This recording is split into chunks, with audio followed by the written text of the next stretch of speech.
Hagerty. John is passionate, and he says, again, another passionate person in the area of microfinance. He is the Managing Director of B Business, and he's also Ambassador for Opportunity International Australia. With 16 years experience in business and personal development, microfinance is his current as a business solution for solving poverty. John has travelled to India in 2013 to meet with women using small loans from Opportunity to start and grow small businesses. He also, presents a weekly radio show for Eagle Waves Radio, which is Australia's only live small business radio station. So you'll have to tell them what the frequency is, where it is, where you can find it. John's going to share with us about the great work that Opportunity International Australia do. So, can I introduce to the stage John Hagerty?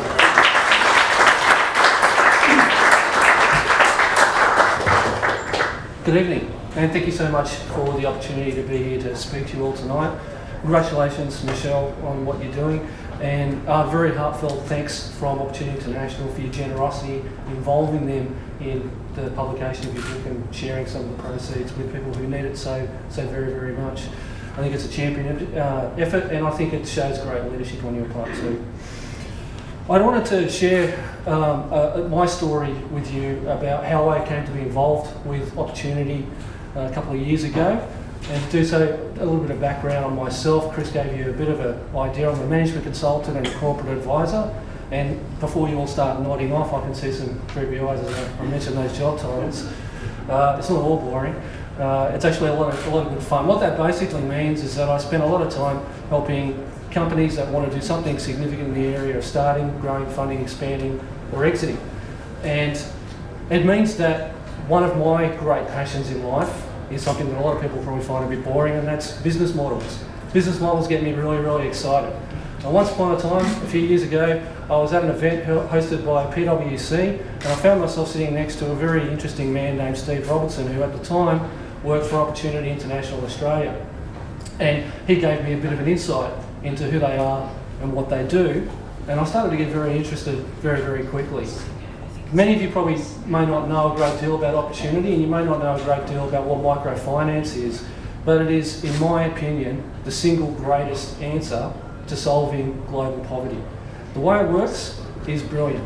What would happen if you were, for instance, to go to opportunity.org.au, click on the Donate Now button on the right-hand side of the screen. Don't be shy, you're allowed to do that.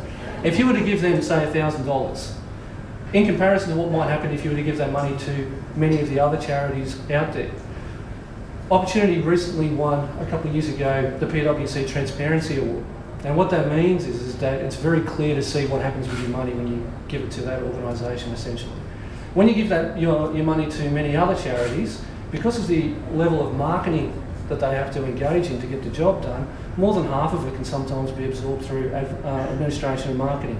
Opportunity gets down around about 10%, which I think is pretty amazing. But they've also got the power of leverage. The money that you give them gets given to or gets loaned to, I should say, a microfinance organisation on the ground in a country such as Indonesia, India, or the Philippines. Those are the three chief countries that Australia looks after. That microfinance organisation then is held by the hand by Opportunity, the staff on the ground, taken to a local bank, and they go to the bank and they say, we're supporting this organisation, we want you to support them too. So that $1,000 can then be leveraged up 5, 6, even 7 times. And so the effect of your money is 7 times. But then it's distributed as loans, not as gifts. And most of those loans are paid back within 6 months. So within a 12-month period, your $1,000 can have the effect of $6,000 or $12,000. And then it gets paid back and it goes back again and again and again. And the repayment rates are around 97%. Commonwealth Bank would love 97%. So as you can see, I got very, very excited. At this point, when I was talking to Steve about what he was doing, that's when I would say that my mind became open to this style of charity work. My dad taught me generosity. I will give to a good charity if it crosses my path. But as I started to explore this one, I thought this is something that maybe I found my one that I need to get a little bit more personally involved with. So that was my introduction to it. Following on from that, I went to another event where I actually got to meet a couple of the people who actually run microfinance organisations in India in this case. And that was a fascinating experience to hear about some of the amazing work that they have to do, the scale that they operate at. Some of these organisations employ hundreds of case officers that go out into the field and have their lives threatened every day by loan sharks who don't like having these people treading on their territory and taking business away. And they do it at great risk to themselves. Once I got a grip of what it was all about, and I was falling deeply in love with it, I have to say that that's when my mouth was open, as it is now, and I couldn't stop talking about it. I became probably what you would call a charity bore. I'm sure you've met some. And but I just thought it was amazing, and I wanted to tell everybody about it. But for me, it was all in my head. Okay, I was in love with the business model, and I'd had no first-hand experience of what this thing really was and what the true impact of it was. So that's why I decided to actually take a trip to India. Opportunity actually makes these trips available to donors and ambassadors. You can go there and actually see the work done on the ground. You can meet the microfinance organisations and their staff, and you can actually meet some of the clients who receive the services themselves. And the sorts of services that they deliver, they go beyond just your standard loan. It's called microfinance because it's every kind of financial product you can imagine.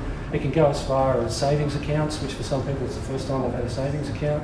It can go into life insurance because you turn this person in the home, usually a woman, into the major breadwinner. If anything happens to her, it can have devastating effects. So insurance products play a really big role.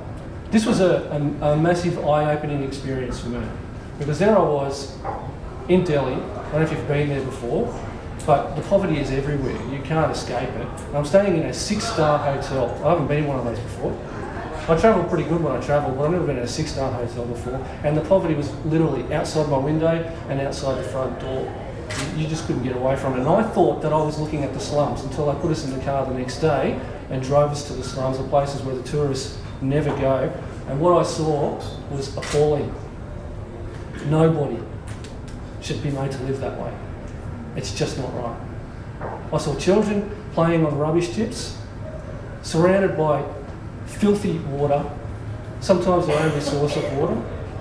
It doesn't make much of a bumper sticker, but let me tell you that toilets can save lives, and they can also prevent women from being raped in public.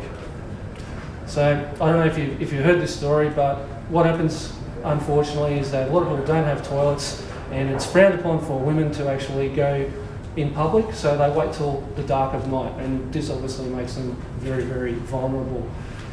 What we encourage a lot of the clients to do with their loans is once they've actually paid off their loan sharks is to actually start putting proper facilities into the home, buy a sewing machine or something like that, start a business and build an income for themselves. And I have to say that it was at that point that I actually met some of these women and saw what they had done to transform their lives and the amazing work that the case officers do and the microfinance organisations do. That's when it actually, opened my heart. And it's the first business model I've ever experienced that actually had that effect on me. And I have to say that the whole journey, the lesson for me, is one that I've seen repeated for myself in many of the things that I've done throughout my life, is that it's not until the journey doesn't actually start until it goes from your head to your heart. And I think I would have to say that this corresponds greatly to what Michelle is trying to talk to you about today. I think what she's doing is a wonderful thing, where she's tying what she's doing in with a fantastic charity like Opportunity International Australia, as I understand it. If you purchase a copy of the book, or 10 or 30 or 1,000, Christmas is coming, good idea. Some of the proceeds will actually go to helping out some of these women with Opportunity International Australia. Thank you very much for your time tonight. I really do appreciate it. Michelle, again, on behalf of Opportunity International Australia, thank you so much for your fantastic generosity. Thank you.